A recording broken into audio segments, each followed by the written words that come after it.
Assalamualaikum warahmatullahi wabarakatuh. Kali ini ada video kompilasi dari TikTok yang aku jadikan satu. Jadi kalian bisa lihat dari video ini waktu pertama kali cantik glowing aku temukan. Ini anak dibuang ya guys. Tuh lihat dekilnya kayak gitu kotor dan dia posisinya tuh lagi cacingan, telinganya borok ya. Jadi pantas aja dibuang gitu. Tapi setelah aku rawat, aku mandiin, aku pelihara, Masya Allah luar biasa seperti kisah Cinderella. Nah, jadi aku ceritain dulu latar belakangnya ya guys. Jadi setelah kematian kucing-kucing versi aku karena mau praktek dokter hewan yang itu, jadi aku tuh bukan agak lagi, aku sangat trauma gitu ya. Sudah segitu sayang sama kucing aku, terus meninggalnya dengan sangat tragis gitu. Jadi itu menyisakan luka yang menganga banget di jiwa aku. Jadi aku tuh nggak mau lagi piara kucing awalnya. Tapi aku ketemu Ajelo kan. Nah akhirnya aku rawat Ajelo. Kemudian aku angkat lagi Jojo meninggal, trauma lagi. Akhirnya karena kasihan sama Rehan, angkat Rehan. Itu juga semua anak yang dibuang di jalan. Nah aku udah nggak mau lagi piara kucing yang cantik-cantik, yang bagus-bagus, udah nggak mau lagi. Tapi Allah kan punya cara tersendiri ya. Allah itu punya cara tersendiri, percaya aja. Segitu banyak teman aku ketika aku habis tinggalin sama kucing-kucing kesayanganku di surga, mereka tuh pada nawarin kucing-kucing mereka guys, yang bagus-bagus loh. Bukan kucing kampung ya, kucing mahal-mahal tuh ditawarin semua ke aku. Kenapa? Karena mereka tahu aku tuh penyayang kucingnya kayak apa.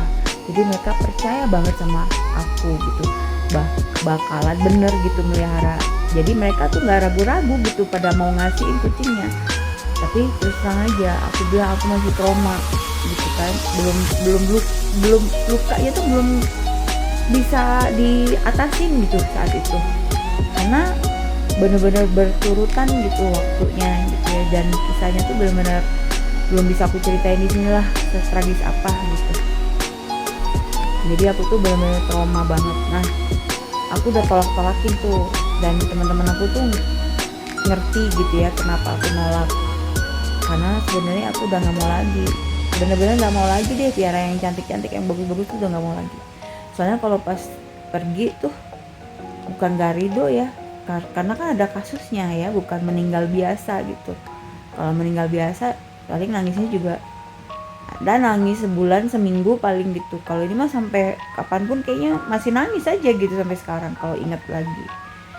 Jadi kalau kalian percaya sama Allah ya, Allah itu kan punya cara tersendiri ya. Allah itu ajaib. Kalau bagi aku Allah tuh ajaib, Allah tuh baik banget. Allah punya cara unik gitu. Jadi ada beberapa trauma dalam hidup aku. Salah satunya adalah aku nggak suka rumah sakit guys, karena aku tuh trauma waktu itu papaku sakit, masuk rumah sakit opname, kena serangan jantung berapa kali, masuk bolak-balik rumah sakit tuh aku bener-bener nggak suka aja sama rumah sakit. Nah sampai akhirnya Allah kasih aku ini, harus ngajar di rumah sakit, dan murid aku tuh dokter-dokter spesialis di Hasan Sadikin, dan mereka meminta aku datang ke rumah sakit jam 7 pagi. Di sebelahnya aku baru tahu beberapa waktu kemudian itu adalah kamar mayat. Nah bayangin aku tuh sampai keringet dingin menggigil masuk rumah sakit. Tapi akhirnya karena terpaksa aku harus datang ke situ buat ngajar, buat kerja, dan sebagai orang profesional aku nggak bisa kan kalah sama trauma dan fobia aku. Akhirnya sembuh guys, aku tuh fobia sama rumah sakit itu sembuh sendiri. Jadi sekarang tuh kalau masuk rumah sakit nggak setakut dulu gitu loh. Itu benar-benar. Nah bagaimana dengan urusannya kucing gitu ya. Jadi ternyata cantik dikirim sama Allah itu untuk menyembuhkan aku pelan-pelan atas trauma aku, atas kematian tragis kucing-kucing kesayangan aku, Katisha Cimo itu. Jadi suatu saat aku bertemu dia lah, dan akhirnya aku jadikan kesayangan aku sekarang. Begitu ceritanya guys.